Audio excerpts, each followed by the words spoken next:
하나님의 말씀은 사도행전 1장 12절부터 26절에 있는 말씀을 봉독해 드리겠습니다. 사도행전 1장 12절부터 26절에 있는 말씀을 봉독해 드리겠습니다. 제자들이 감람원이라 하는 산으로부터 예루살렘에 돌아오니 이 산은 예루살렘에서 가까워 안식일에 가기에 알맞은 길이라. 들어가 그들이 유하는 다락방으로 올라가니 베드로, 요한, 야고보, 안드레와 빌립, 도마와 바돌로메, 마테와 및 알페오의 아들 야고보, 셀로딘 시몬, 야고보의 아들 유다가 다 거기 있어 여자들과 예수의 어머니 마리아와 예수의 아우들과 더불어 마음을 같이하여 오로지 기도에 힘쓰더라. 모인 무리의 수가 약 120명이나 되더라. 그때에 베드로가 그 형제들 가운데 일어서서 이르되, 형제들아, 성령이 다윗의 입을 통하여 예수 잡는 자들의 길자리가 된 유다를 가리켜 미리 말씀하신 성경이 응하였으니 마땅하도다. 이 사람은 본래 우리 수 가운데 참여하여 이 직무의 한 부분을 맡았던 자라.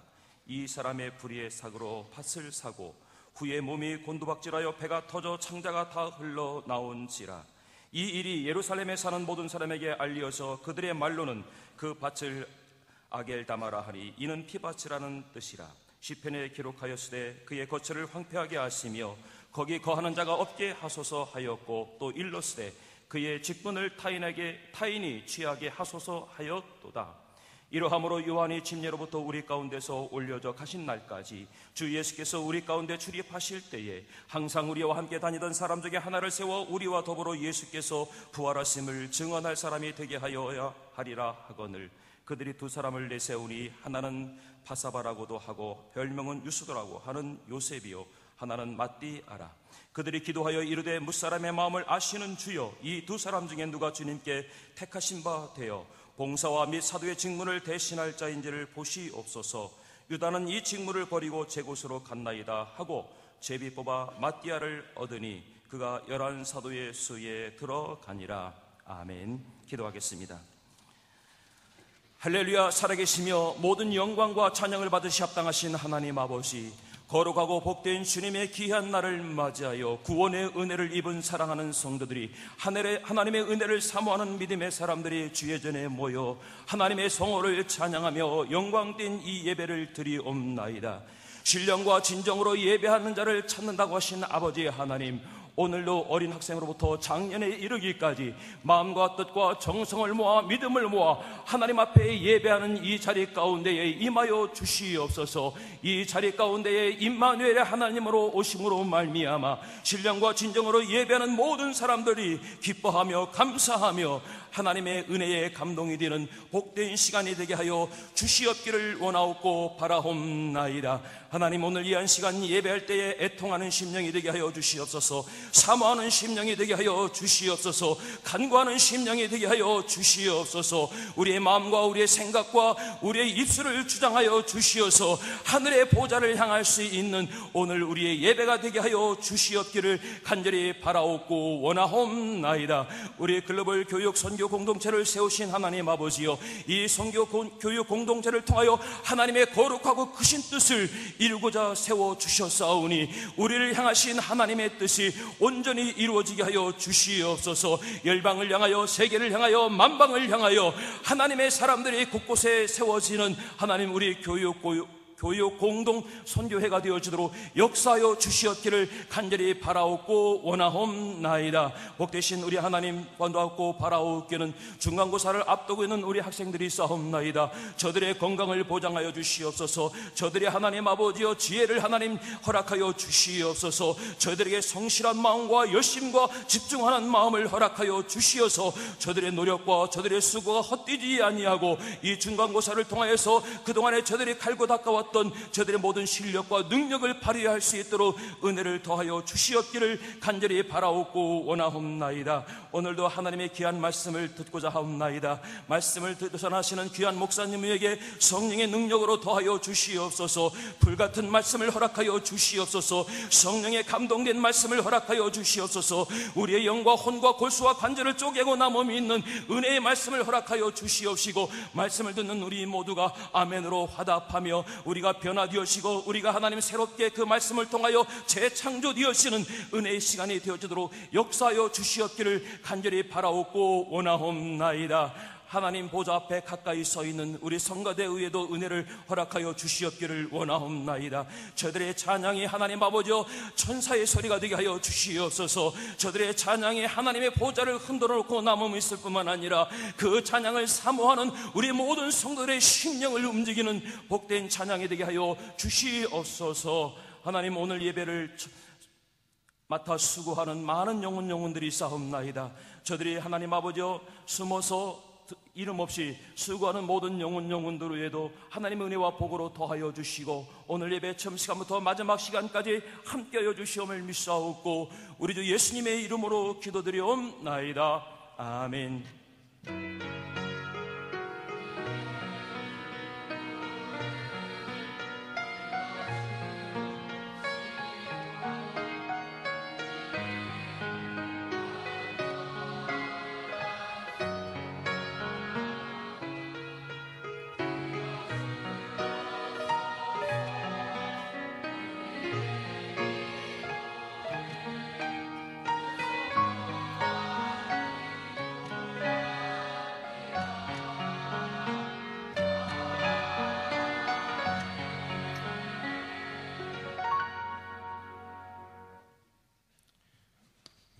앉아주시기 바랍니다.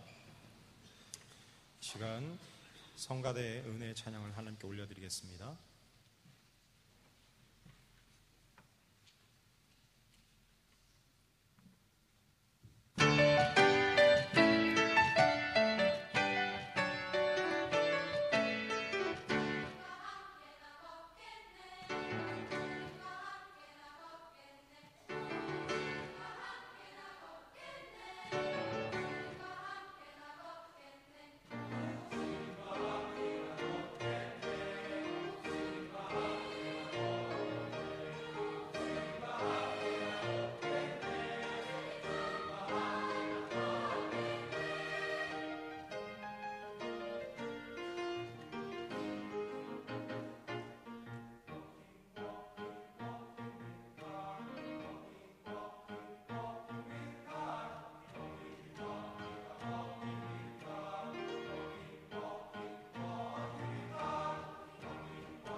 주님께서 기뻐 받아주신 줄 믿습니다.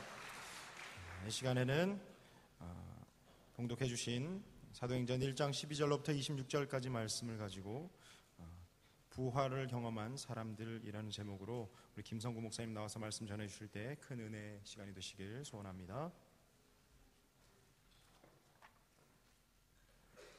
한 번 더 기도하겠습니다. 하나님 감사합니다.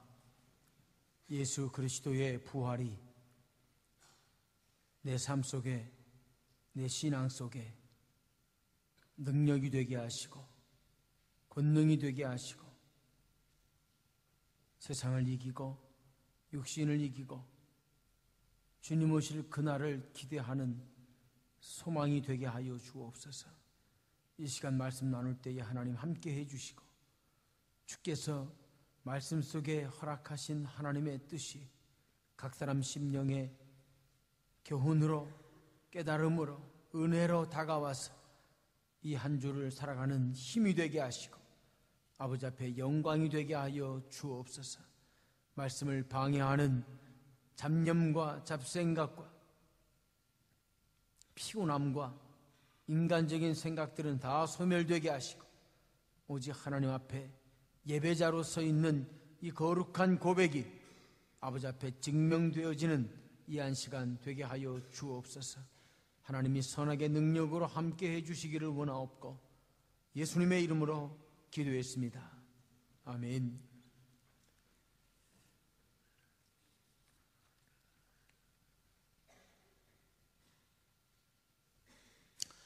꽃들에게 희망을 이라고 하는 책이 있습니다. 아마 많은 분들이 보셨을 텐데요.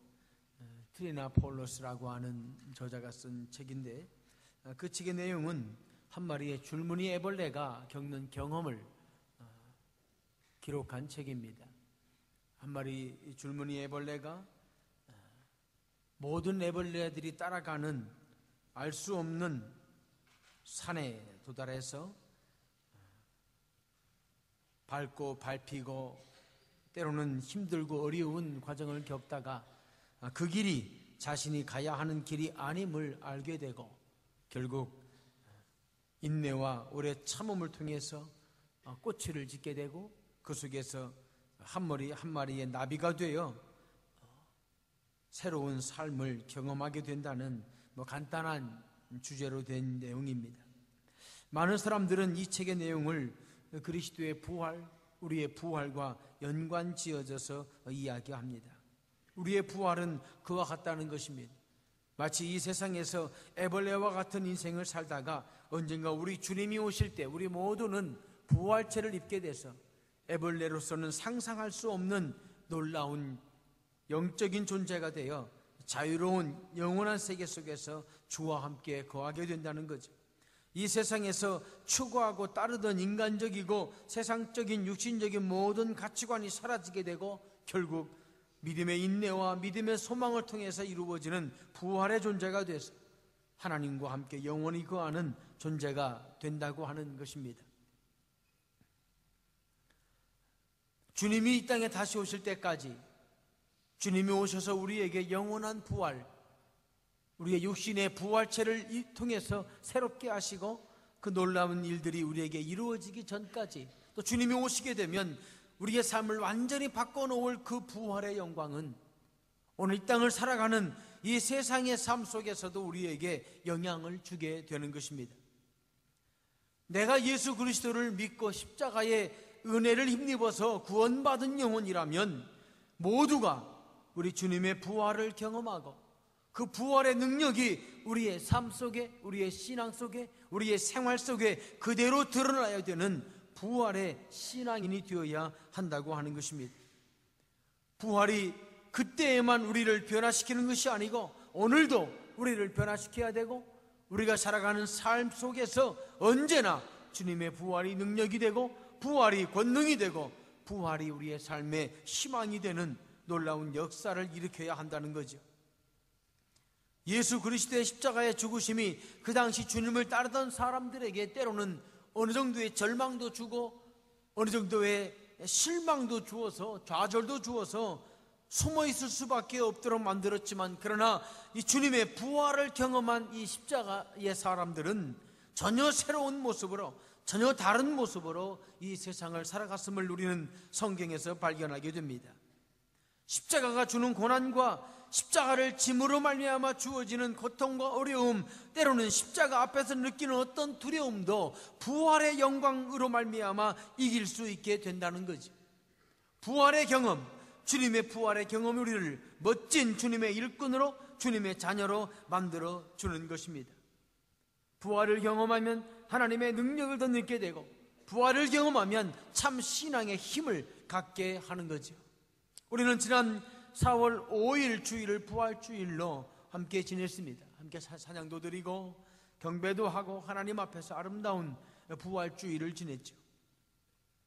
그 주일 이후에 이 말씀을 준비하면서 참 부활을 경험한다고 하는 것, 그저 1년에 한 번 부활주일로 지내는 그런 주일이 아니라 정말 부활을 경험하고 예수 그리스도의 부활이 생명으로 다가오고 예수 그리스도의 부활이 능력으로 다가온 사람들, 그런 신앙인들의 모습이 우리에게서, 나에게서, 여러분에게서 함께 있어야지 않겠나 싶은 마음으로 이 말씀을 함께 나누기 원합니다.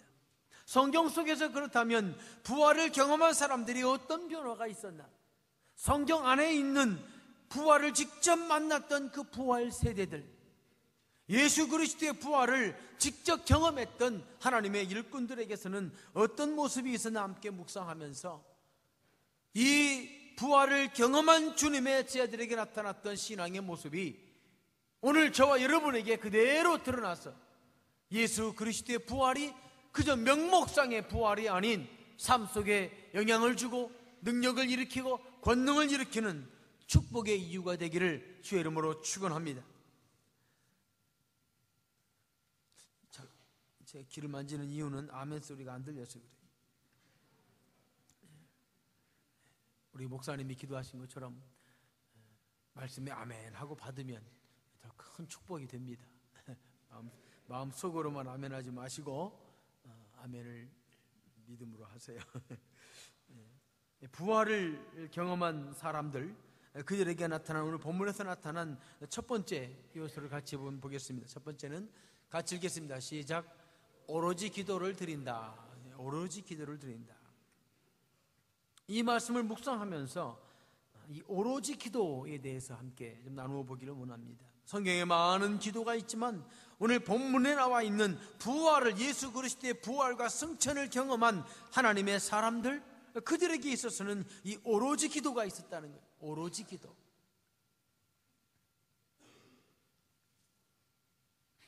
베드로, 요한, 야고보, 안드레, 빌립, 예수님의 어머니 마리아와 예수님의 아우들 약 120명이 되는 사람들이 주님의 부활을, 승천을 경험하고 나서 이제 그들이 한 곳에 모였습니다.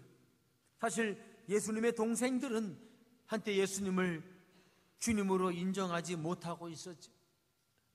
육신의 형인 예수가 하나님이고 하나님의 아들이라고 하는 그 사실이 아마 가장 믿어지기 어려웠던 사람들이 아마 예수님의 가족이었을 것입니다. 그러나 이후에 부활을 경험하고 난 이후에 이들은 예수 그리스도가 하나님이시고 하나님의 아들이심을 고백하게 되고 결국 자신들이 바로 그 주님, 그 예수 그리스도의 종임을 선언하게 됩니다. 그들이 함께 모여서 드렸던 기도, 주님의 부활을 경험하고 나서 드렸던 기도가 바로 이 오로지 기도입니다. 기도가 그저 신앙의 행습으로 하나에 주어지는 습관적인 일이 아니라 이 기도가 부활의 경험의 증거로 나타나게 된다는 것입니다. 그들의 기도는 생명이었고 그들의 기도는 그야말로 하늘의 축복이었고 그들의 기도는 변화를 가져오게 했고 그들의 기도는 세상을 향해서 하나님의 사람으로 살 수 있도록 만들어주는 능력이 되었습니다. 기도를 통해서 우리는 하나님과 대화하고 기도를 통해서 우리는 하나님 속에 있는 엄청난 축복을 우리의 것으로 가져오게 됩니다. 기도 속에 하나님의 축복이 들어있고 기도 속에 은혜가 들어있다는 거죠. 기도야말로 이 땅에서 우리가 하나님께서 주시는 것들을 받을 수 있는 영적인 보고가 바로 기도죠. 부활을 경험한 사람들, 그들에게는 이 기도가 새로워진다는 것입니다. 이 기도가 그저 그냥 드리는 기도가 아니라 그 속에서 하나님의 뜻을 발견하고 그 속에서 하나님의 뜻에 내 뜻을 맞춰가면서 하나님의 목적과 내 인생의 목적이 하나가 되도록 만들어가는 놀라운 역사가 기도를 통해서 이루어진다는 거지. 오늘 본문에 나타났던 하나님의 사람들이 드린 기도, 그 기도가 바로 이 오로지 기도입니다. 오로지 기도. 영어 표현으로 의하면 컨스탄틀리라고 하는 단어를 썼어요. 이 단어는 그 말 그대로 끊임없이 혹은 항상, 자주, 계속해서 이런 의미입니다. 그저 기도에만 집중하고 기도에만 마음을 쓰고 기도로만 하나님 앞에 머물러 있었다고 하는 거지. 다른 관심과 다른 생각이 다 사라지고 오직 기도만 주 앞에 집중해서 드렸던 기도, 그 기도가 바로 이 오로지 기도입니다. 부활을 경험하면, 주님의 부활을 체험하면 그 사람의 기도가 달라집니다. 부활을 믿는 사람들, 예수 그리스도의 부활을 고백한 사람들의 기도는 영적으로 되고, 그 기도는 하나님 앞에서 집중해서 드리는 기도가 되고, 그 기도는 삶에서 빼놓을 수 없는 놀라운 일이 됩니다. 부활을 경험하면 기도가 속에서 흘러나오게 됩니다. 기도가 삶이 됩니다. 기도가 생활이 되는 것입니다. 주님의 부활은 그 부활을 믿는 사람들에게 기도를 새롭게 만들어 주는 것입니다. 사도행전 2장 42절에 보면 그 기도했던 그들에 대해서 이야기하기를 그들이 전혀 기도에 힘쓰니라 라고 표현합니다. 전혀 기도에 힘쓰니라. 물론 개역 개정의 성경은 다르게 표현했지만 개역 한글 성경에 보면 전혀 기도에 힘썼다, 다른 것은 생각하지 아니하고 오직 기도에만 집중했다라고 하는 것입니다. 이것이 부활을 경험한 사람들, 부활을 믿는 사람들이 가지고 있는 첫 번째 특징입니다. 120명이 함께 모여서 오직 기도에만 집중하는 기도, 이게 부활의 영향이죠. 부활을 믿는 사람들이 할 수 있는 거죠. 로마 병정, 유대 병정이 언제 잡으러 올지 모르는 그 상황 속에서 그 모든 것을 상황과 여건과 상관없이 기도에만 집중하는 삶, 이게 부활을 경험한 사람들의 삶인 것입니다. 마태복음 18장 20절에 보면 두세 사람이 내 이름으로 모인 곳에는 나도 그들 중에 있느니라.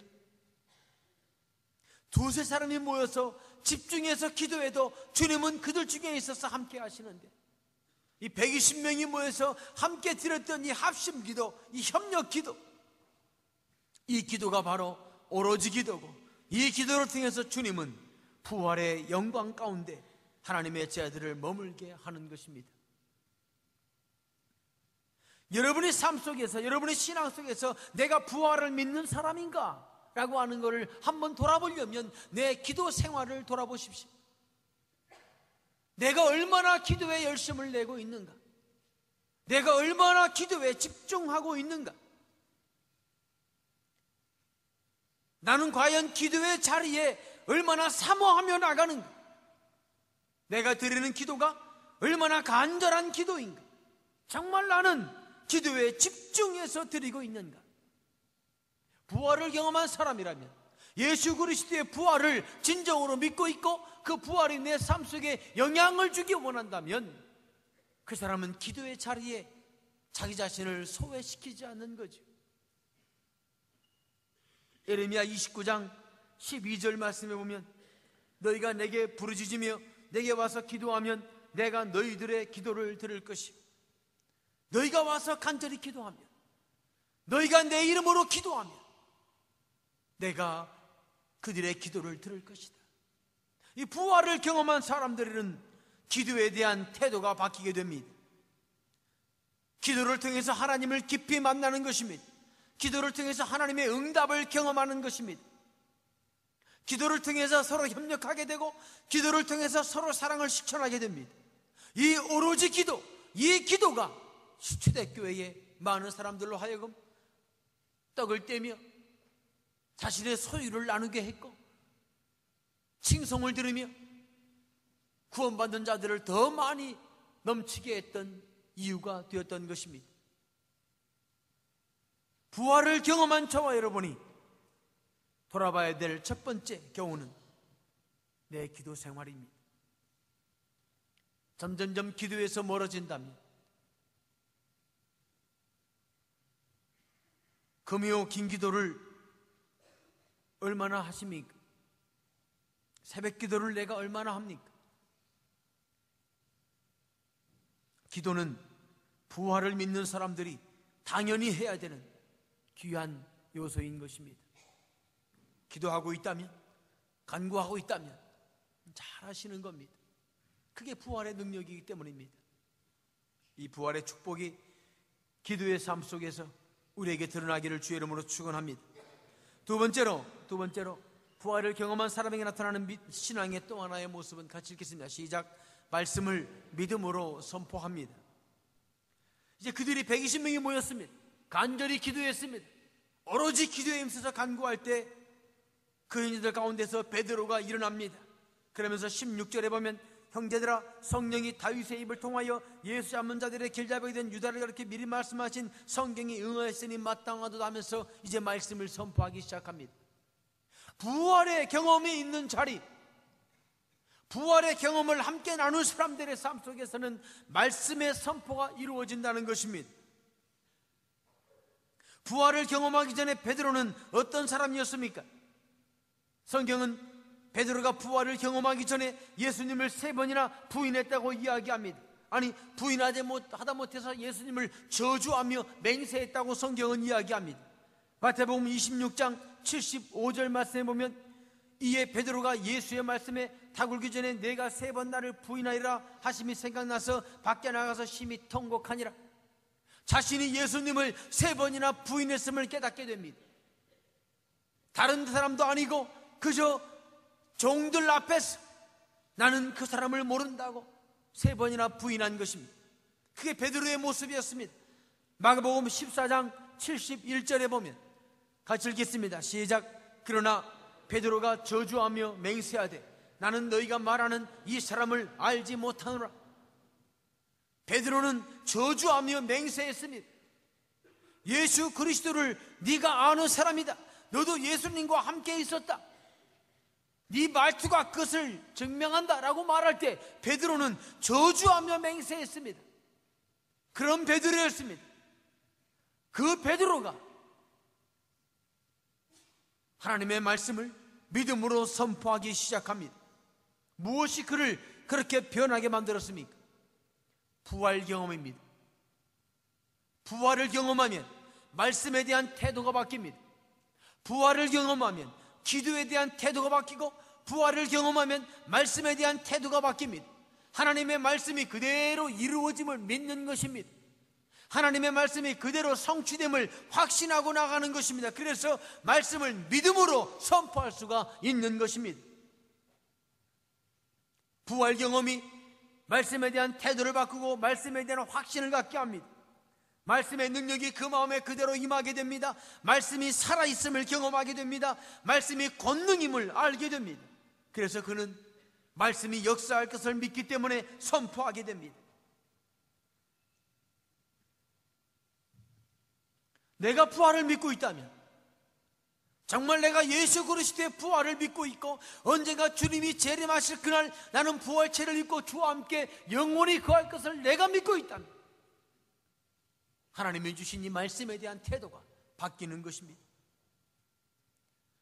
말씀을 실천하게 됩니다. 말씀대로 살기 위해서 고민하게 됩니다. 말씀이 역사하는 삶의 그 중심에 내가 있게 됩니다. 누군가에게 복음을 전하고 싶게 됩니다. 어디에선가 어떤 태도로든 복음을 위해서 일하는 사람이 됩니다. 복음을 선포하기 위해서 준비하든지 복음을 전하는 사람이 됩니다. 베드로가 예수님의 부활을 어떻게 경험하게 됩니까? 갈릴리 호숫가에서 예수 그리스도를 경험하게 됩니다. 티베리아 바닷가에서 밤이 맞도록 그물질을 했지나 고기가 잡히지 않게 되었을 때 미리 오셔서 바닷가에서 새벽을 준비해 놓으시고 아침을 준비해 놓으시고 계신 그 주님을 만나면서 이 부활이 마음 가운데 경험됩니다. 네가 나를 사랑하느냐? 내 양을 먹이라. 네가 나를 사랑하느냐? 내 양을 치라. 네가 정말 나를 사랑하느냐? 내 양을 먹이라고 하신 주의 말씀 들으며 그는 부활의 주님을 경험하게 됩니다. 그로부터 그의 신앙은 변하게 됩니다. 그리고 말씀을 선포하는 인생이 됩니다. 사도행전 4장 31절에 보면 필기를 다음에 모인 곳이 진동하더니 무리가 다 성령이 충만하여 담대히 하나님의 말씀을 전하니라. 부활을 믿으면 말씀이 새로워지고, 부활을 믿으면 말씀 속에서 성령의 능력을 경험하게 됩니다. 그리고 그는 말씀을 선포하는 사람이 됩니다. 삶 가운데 말씀을 선포합니다. 내 안에 있는 복음을 누군가에게 전하고 싶게 됩니다. 그 복음이 가만히 있지 아니하고 내 속에서 불일 듯 성령의 은혜를 일으키게 됩니다. 부활을 경험한 증거입니다. 바울의 이 외침을 통해서, 베드로의 이 외침을 통해서 성경은 하루 동안에 3,000명씩 구원받는 자들이 많아지게 됐다고 이야기합니다. 말씀에 대한 태도가 바뀌는 것입니다.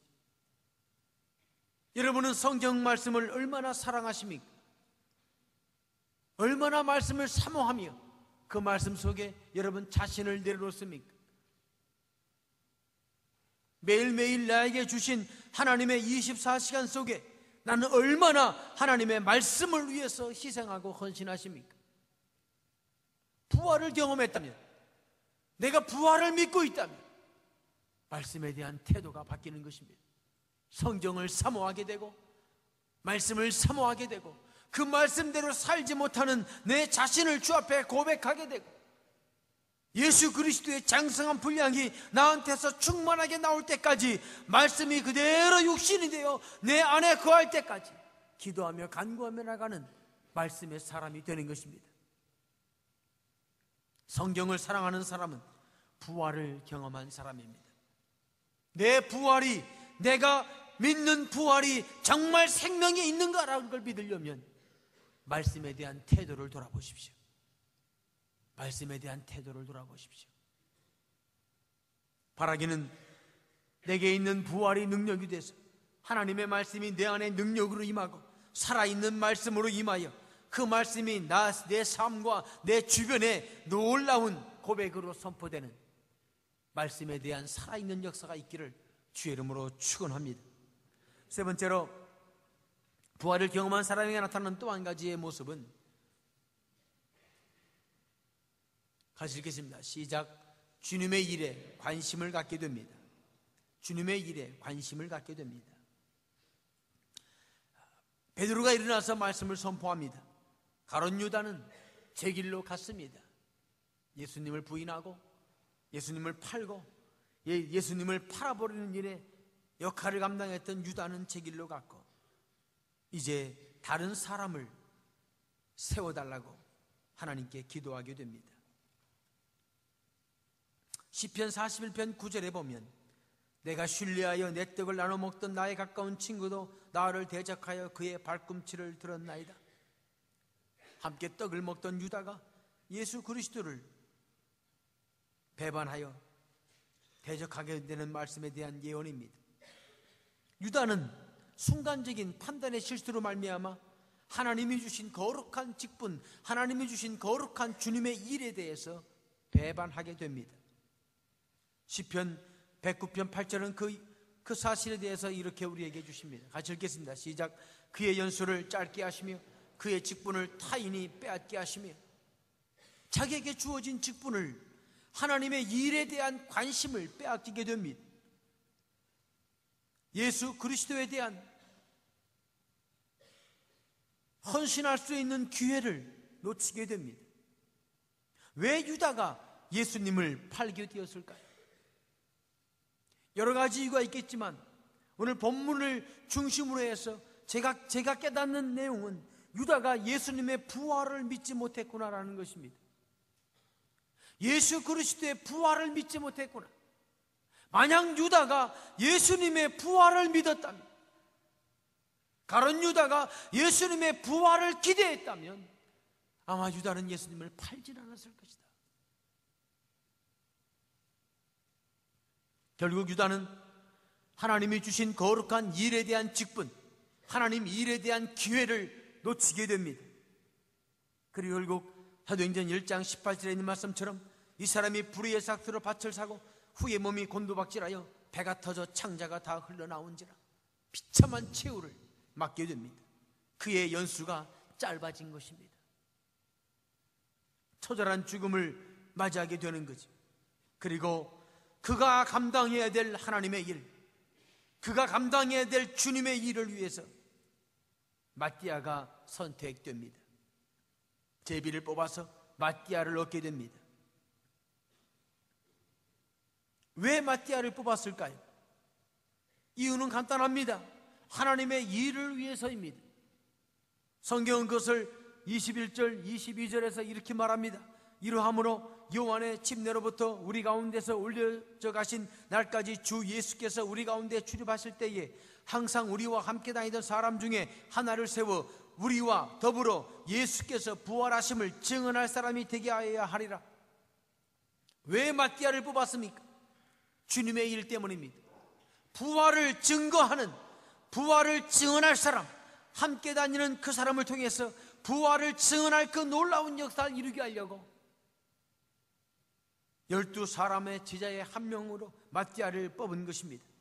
마띠아라고 하는 이름의 뜻은 여호와의 선물이라는 뜻입니다. 하나님의 선물, 이 땅에 하나님의 선물로 와서 하나님의 선물인 12제자의 놀라운 은혜를 받은 자, 그가 12제자의 반열에 서서 부활의 증인으로 서서 주님의 일을 감당하게 됩니다. 이 사실을 놓고 볼 때 마띠아는 예수님의 부활을 경험하고 예수님의 부활을 확신했던 사람임이 분명합니다. 자신이 확신하지 못한 부활을 다른 곳에 증거할 수 없기 때문에 그렇습니다. 증언할 사람으로 마띠아를 세웁니다. 함께 동역할 사람으로 마띠아를 세웁니다. 그는 함께했던 사람들입니다. 언제나 함께했던 사람, 그를 하나님께서 세워주신 것입니다. 내가 부활을 믿느냐 믿지 못하느냐는 내가 주님의 일꾼이 되느냐 되지 못하느냐를 결정하게 됩니다. 내가 부활을 믿는다면 나는 주님의 일꾼입니다. 내가 하는 모든 일은 그때부터 주님의 일이 되는 것입니다. 내가 부활을 믿는다면 먹든지 마시든지 무엇을 하든지 하나님의 영광을 위한 일이 됩니다. 내가 주님의 부활을 믿는 주님의 사람이라면 내가 하는 모든 공부도 주님의 일입니다. 부활의 증언으로 공부하고 부활의 증언으로 아버지 역할을 하고 엄마 역할을 하고 자녀 역할을 감당하는 것입니다. 부활이 나를 주님의 일을 하는 사람으로 만들어주는 것입니다. 부활을 경험한 사람 중에 가장 확실한 성경 인물을 뽑는다면 그는 아마 바울일 것입니다. 사도행전 9장 4절로 5절에 보면 땅에 엎드러져 들음에 소리가 있어 이르시되 사울아 사울아 내가 어찌하여 나를 박해하느냐 하시거늘 대답하되 주여 누구시니까 이르시되 나는 내가 박해하는 예수라. 살기가 등등하여 예수님 은혜를 잡으러 가던 사울 앞에 나타난 부활하신 주님, 그 부활을 경험한 사울이 어떻게 변합니까? 사도행전 9장 19절로 20절 말씀을 같이 읽습니다. 시작. 음식을 먹음에 강건하여지니라. 사울이 다메섹에 있는 제자들과 함께 며칠 있을 때 즉시로 각 회당에서 예수가 하나님의 아들이심을 전파하니 3일 만에, 부활을 경험한 지 사흘 만에 예수님을 잡으러 가던 사울은 예수님을 전파하는 사울로 바뀌게 됩니다. 무엇이 이를 변화시켰습니까? 부활하신 주님입니다. 부활하신 주님이 마음에 믿어지면 삶이 변하고 생각이 변하고 가치관이 변하고 목적이 변하는 것입니다.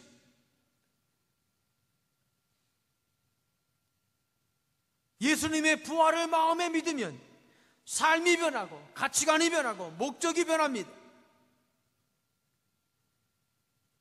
아멘 할 때까지 할 거예요. 예수님을 마음에 잊고 부활이 마음에 임하게 되면 변하는 것입니다. 주님의 일꾼이 되는 것입니다. 주님의 일을 감당하는 하나님의 사람이 되는 것입니다. 후에 사울은 바울이 되어 주님의 일을 감당하다가 고린도 교회에 편지하면서 이렇게 이야기합니다. 고린도전서 15장 8절로 10절 말씀 보면 맨 나중에 만삭되지 못하는 한 자 같은 내게도 보이셨느니라. 부활하신 주님을 봤다는 것입니다. 나는 사도 중에 가장 작은 자라.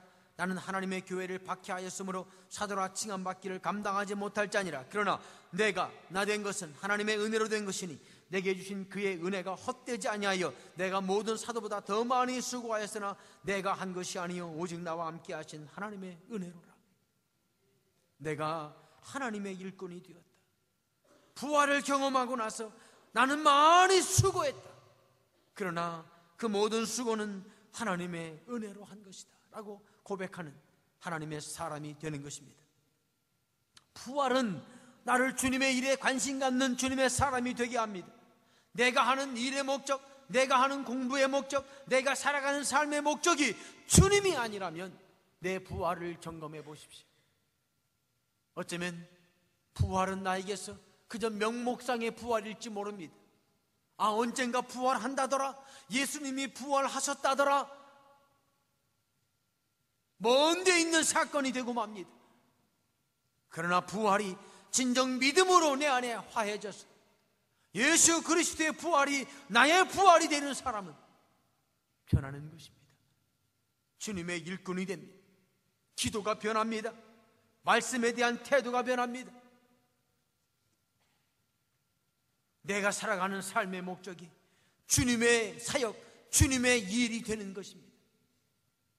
부활은 그래서 능력입니다. 그래서 부활을 경험한 사람들, 부활을 확신한 사람들, 그들이 예수 그리스도의 제자가 되었고 주님의 제자들이 그것을 통해서 수많은 제자를 만들었고 부활의 역사가 계속 이어져서 오늘날도 전 세계에 어느 종교에도 없는 이 부활의 진리, 다른 종교로서는 도저히 따라올 수 없는 이 부활의 영광, 이것이 우리 기독교 안에 퍼지게 되고 그것을 믿는 사람들이 주님의 일꾼이 되어 오늘도 부활의 증인이 되어 삶 속에서 기도를 통해서 말씀을 통해서 주님의 일을 통해서 인생을 주 앞에 드리고 나가게 되는 것입니다.